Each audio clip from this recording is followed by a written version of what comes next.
তো যারা 2024 সালে উচ্চ মাধ্যমিক দর্শন পরীক্ষা দেবে, এখন আমি তোমাদের একটা লজিক করে দিচ্ছি আর তোমরা কিন্তু এটা পরীক্ষা দেবে, ঠিক আছে? তো আমার কিন্তু ফুল টিউশনটা কমপ্লিট হয়ে গেছে, পুরো 2024-এর ফুল টিউশনটা কমপ্লিট হয়ে গেছে, সেটা প্লে লিস্টে আছে। তো আমি এখন প্র্যাকটিস করাচ্ছি, মেইন ক্লাস সঙ্গে এক্সট্রা ক্লাস সব কিছু কমপ্লিট। তারপরেও আমি কিন্তু এক্সট্রা ক্লাস, আরও এক্সট্রা ক্লাস করাচ্ছি, যেটা তোমাদের সুবিধার জন্য, ঠিক আছে?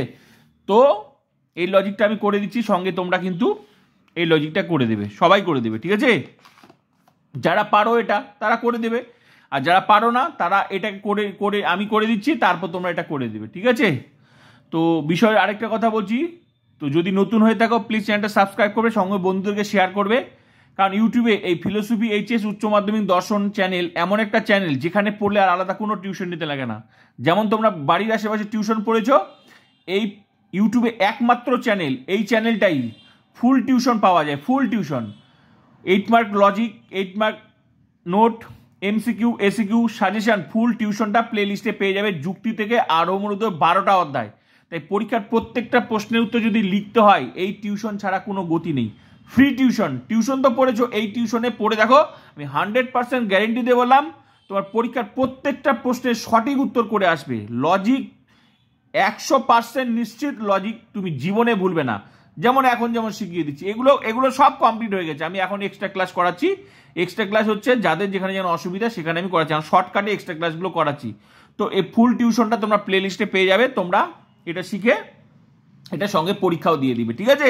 তো চলো, এটা কোন অধ্যায়? এটা হচ্ছে অমাধ্যম অনুমান। অমাধ্যম অনুমান থেকে আমি এখন তোমাদের করা বিবর্তনে আবর্তন নতুন করে করাচ্ছি, দেখেও নাও, সঙ্গে এটা তোমরা পরীক্ষা দিয়ে দিবে। তার আগে একটা কথা বলি, অমাধ্যম অনুমান থেকে 2 ধরনের প্রশ্ন আসবে, একটা 8 মার্ক লজিক, একটা 8 মার্ক নোটস, আর শর্ট প্রশ্ন আসবে। তো লজিকও কমপ্লিট, নোটও কমপ্লিট, সব কিছুই কমপ্লিট করে দিয়েছি, তারপর আমি প্র্যাকটিস করেছি। তাহলে এখান থেকে লজিকগুলো কি করতে হবে আরও, এটা তো বিবর্তনে আবর্তন, এখান থেকে আরও যে 8 মার্কের জন্য লজিকগুলো পরীক্ষা আসে, 8 মার্ক যেগুলো সেট আপ হয়, সেগুলো হয় এবারের জন্য সেট আপ হবে ইম্পর্টেন্ট, সেটা বিবর্তনে আবর্তন, আবর্তনের বিবর্তন, আর আছে কি বিবর্তন ও আবর্তন, এগুলো 8 মার্কের জন্য সেট আপ হবে, এগুলো 8 মার্কের জন্য। তো এখান থেকে বেশি বেশি প্র্যাকটিস করতে হবে, বিবর্তনে আবর্তন, আবর্তনের বিবর্তন, বিবর্তন ও আবর্তন, এগুলো সব লজিক আমি প্রচুর প্র্যাকটিস করিয়েছি, যেটা প্লে লিস্টে এই অধ্যায় অমাধ্যম অনুমানে সব ভিডিও পেয়ে যাবে, নোটও পেয়ে যাবে, এগুলো পেয়ে যাবে। আর শর্ট প্রশ্নে তো কোনটা আসবে কোনো ঠিক নেই, শর্ট প্রশ্নের জন্য সবগুলোই করতে হবে। কি কি করতে হবে? যা যা লজিক আছে এই অধ্যায় থেকে সবগুলোই করতে হবে। আবর্তন, বিবর্তন, বিবর্তনে আবর্তন, আবর্তনে বিবর্তন, আবর্তন ও বিবর্তন, বিবর্তন আবর্তন, সব লজিকগুলোই শর্ট প্রশ্নের জন্য করতে হবে, ঠিক আছে? সঙ্গে এই অধ্যায়ে যা লিখে দিয়েছি, নোট লিখে সব কিছু করে দিয়েছি। তো চলো, এগুলো ফুল টিউশনটা কিন্তু তোমরা প্লে লিস্টে গিয়ে দেখে নেবে। আর প্লিজ নতুন হলে চ্যানেলটা সাবস্ক্রাইব করবে, সঙ্গে বন্ধুদেরকে শেয়ার করবে। তো এখন এই লজিকটা আমি সংক্ষেপে শিখিয়ে দিচ্ছি, তোমরা কিন্তু এটা করে এটা পরীক্ষা দিয়ে দিবে। বাকি এটা করার পর বাকি ক্লাসগুলো হচ্ছে তোমরা প্লে লিস্টে গিয়ে করে নেবে, ঠিক আছে? অধ্যায় ধরে ধরে। তো কি, 75% ভারতবাসী শিক্ষিত। তো যখন বিবর্তনে আবর্তন যখন বলবে, তাহলে এটা কি হবে? প্রশ্নটা এইভাবে থাকবে, নিচের বাক্যগুলিকে তর্কবিদ্যাসম্মত আকারে রূপান্তরিত করে বিবর্তনে আবর্তন করো। এখানে যদি প্রশ্ন, এই বিবর্তনে আবর্তন লজিক এইভাবে সেট হবে। যদি থাকে আবর্তনে বিবর্তন লজিক শিখতে হয়, আবর্তনের বিবর্তন লজিক শিখো, তাহলে সেটা সেট হবে নিম্নলিখিত বাক্যগুলিকে তর্কবিদ্যাসম্মত আকারে রূপান্তরিত করে আবর্তনে বিবর্তন করো। যদি বিবর্তন ও আবর্তন লজিক শিখো, তাহলে সেটা কিভাবে হবে, পরীক্ষা আসবে নিম্নলিখিত বাক্যগুলিকে তর্কবিদ্যাসম্মত আকারে রূপান্তরিত করে বিবর্তন ও আবর্তন করো। তো এগুলো সমস্ত লজিকগুলো আমি কমপ্লিট করে দিয়েছি, আমি জাস্ট এখন এক্সট্রা ক্লাস চলছে, তো আমি করে দিচ্ছি, তোমাদের পরীক্ষা হয়ে যাচ্ছে সঙ্গে সঙ্গে, আর বুঝেও যাচ্ছ, ঠিক আছে? বাকি ক্লাসগুলো এটা করার পর পরীক্ষা দিয়ে বাকি ক্লাসগুলো প্লে লিস্টে করে পরীক্ষা 100% রেজাল্ট গ্যারেন্টি, ঠিক আছে? তো চলো, শতকরা 75% ভারতবাসী শিক্ষিত। তো শতকরা এখানে আছে, শতকরা এটা কার নিয়ম? এটা হচ্ছে আই বচন নিয়ম। কি নিয়ম আছে? কোনো কিছু অধিকাংশ, বেশিরভাগ, প্রায়, সাধারণত, শতকরা, পার্সেন্টেজ, এই যে এই শব্দগুলো এবং হ্যাবাচক থাকলে কি হয়? আই বচন। এই যে বচনের নিয়মগুলো, সেগুলো আবার বচনে পেয়ে যাবে, বচন অধ্যায় পেয়ে যাবে, তো অধ্যায় ধরে ধরে পেয়ে যাবে। তো এখন যেহেতু আমরা অমাধ্যম অনুমান করছি, এখানে নতুন করে তার বচন শিখবো না, এখন শুধু বিবর্তন, আবর্তন এগুলো শিখবো। তো এগুলো তো অলরেডি শেখা হয়ে গেছে। তো বচনও যদি সমস্যা হয়, তাহলে বচন অধ্যায় ওই প্লে লিস্টে গিয়ে বচন অধ্যায়গুলো ভালো করে করো। তোমার যেখানে যে অধ্যায় অসুবিধা, সেই অধ্যায়টা গিয়ে প্লে লিস্টে করে নাও। বললাম তো ইউটিউবে একমাত্র আমার চ্যানেল আছে, তাছাড়া আর কোথাও পাবে না টিউশনের চ্যানেল, ঠিক আছে? সরাসরি বাড়ির আশেপাশে টিউশন পড়তে, আশা করি টিউশন আর এটার মধ্যে পার্থক্য প্লে লিস্টে গেলে দেখলেই বুঝতে পারবে। তো চলো, শতকরা 75% ভারতবাসী শিক্ষিত, তাহলে শতকরা হেবাচক আছে, তাহলে কোন বচন হবে? এটা কিন্তু আই বচন হবে, আই বচন হবে। তাহলে এবার কি করতে হবে? আই বচন হবে, তাহলে এলএফ দিয়ে করতে হবে, এলএফ দিয়ে, চলো এলএফ দিয়ে করতে হবে। এলএফ হচ্ছে এই যে তর্কবিদ্যা সম্মত, তার্কিক আকার যেটা বলা হয়, ঠিক আছে, লজিক্যাল ফর্ম, ঠিক আছে, এই লজিক্যাল ফর্ম এটাই। তো এবার কোন বচন? আই বচন। তো আই বচনের শুরুটা কি? কোনো কোনো। আই বচনের শুরুটা হচ্ছে কোনো কোনো। করেও দিচ্ছি, সঙ্গে নিজেরা তোমরা করে নিবে, তাহলে তোমরা পারবে কিনা দেখো, আমি 100% বিশ্বাস তোমরা পারবে। তাহলে কোনো কোনো, আগে বচনটা করতে হবে,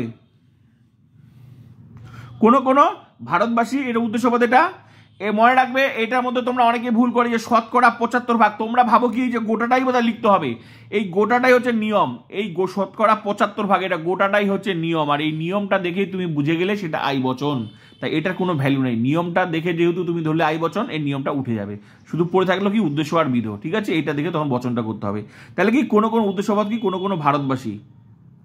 বেশিরভাগ ছাত্রছাত্রী এই জায়গাটা ভুল করে এই গোটাটাই দিয়ে দেয়। হ্যাঁ, ভারত, কোনো কোনো ভারতবাসী হয় শিক্ষিত। লজিকটা ভালো করে শিখে নাও, একটা লজিক শিখলেই এই লজিক কমপ্লিট।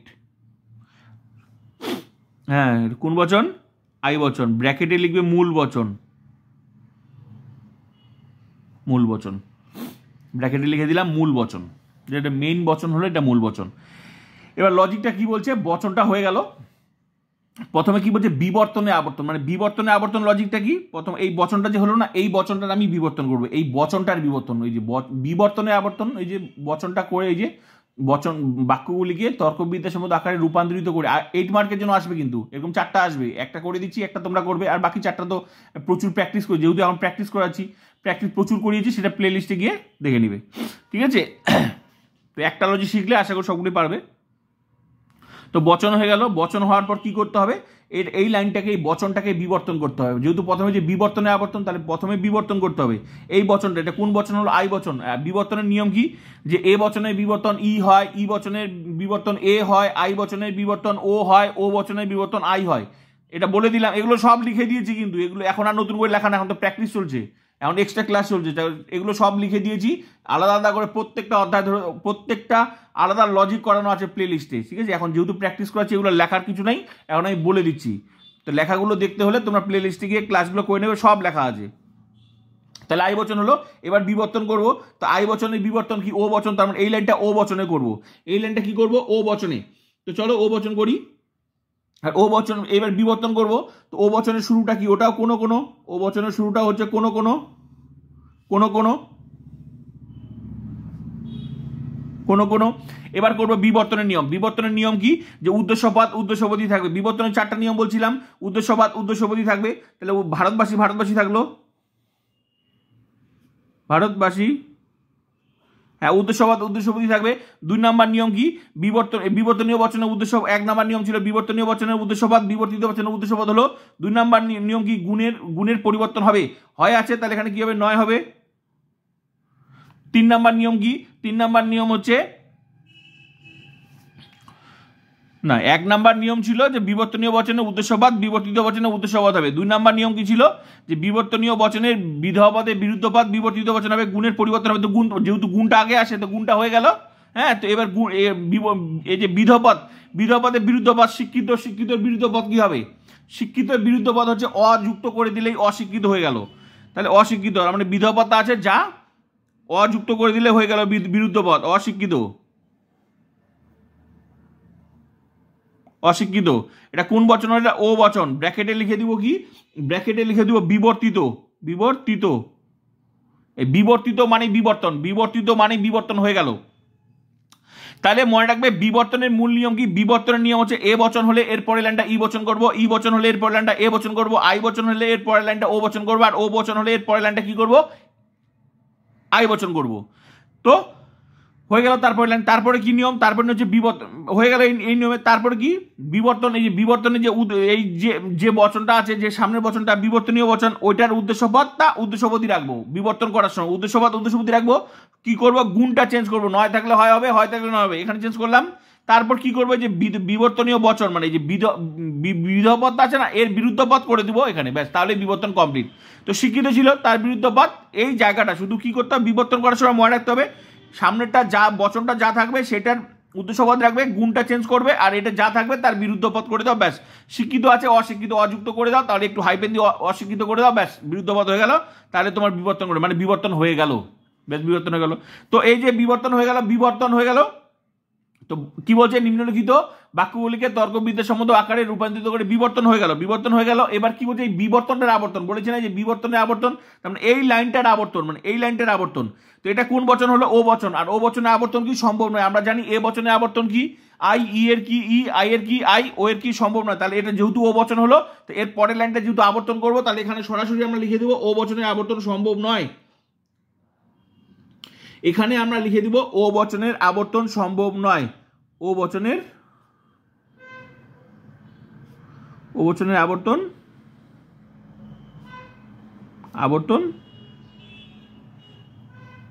সম্ভব নয়। এখানে লিখে দিব ও বচনের আবর্তন সম্ভব নয়।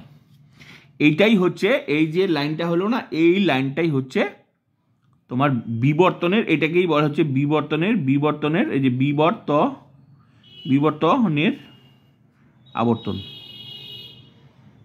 বিবর্তনের আবর্তন, অথবা এইটাই হচ্ছে আবর্তিত। ঠিক আছে, এই যে এই লাইনটাই হচ্ছে বিবর্তনের আবর্তন। এই যে শেষ লাইনটা হচ্ছে, এই যে বিবর্তনের আবর্তন, এই যে শেষ লাইনটা বিবর্তনের আবর্তনটা কি সম্ভব নয়। এই লাইনটাই হচ্ছে আবর্তিত লেখা যেতে পারে, বিবর্তনের আবর্তনও লেখা যেতে পারে। আবর্তিত লিখলেও রাইট, বিবর্তনের আবর্তন লিখলেও রাইট, দুটোই আমি লিখে দিলাম। তো শেষ লাইনটা কি, তার মানে সম্ভব নয়। এই যে আবর্তিতটা সম্ভব নয়, মানে বিবর্তনের আবর্তন কি সম্ভব হলো, তাহলে এই যে প্রশ্নটা বিবর্তনের আবর্তনটা কি সম্ভব হলো, সম্ভব নয়। তার মানে শেষ যেটা লাইন জানতে চেয়েছিল, এই লাইনটাই জানতে চেয়েছিল যে এই বচনটার বিবর্তনের আবর্তন সম্ভব নয়। যে বিবর্তনের আবর্তন সম্ভব কি, সম্ভব নয়, মানে যেটা আবর্তিত হলো এই লাইনটা, শেষ লাইনটা তো আবর্তন করতে বলছিল, তো এই লাইনটাই হলো সম্ভব নয়। ক্লিয়ার হয়ে গেল? এইটাকেই বলে, এই নিয়মটাকেই বলে বিবর্তনের আবর্তন।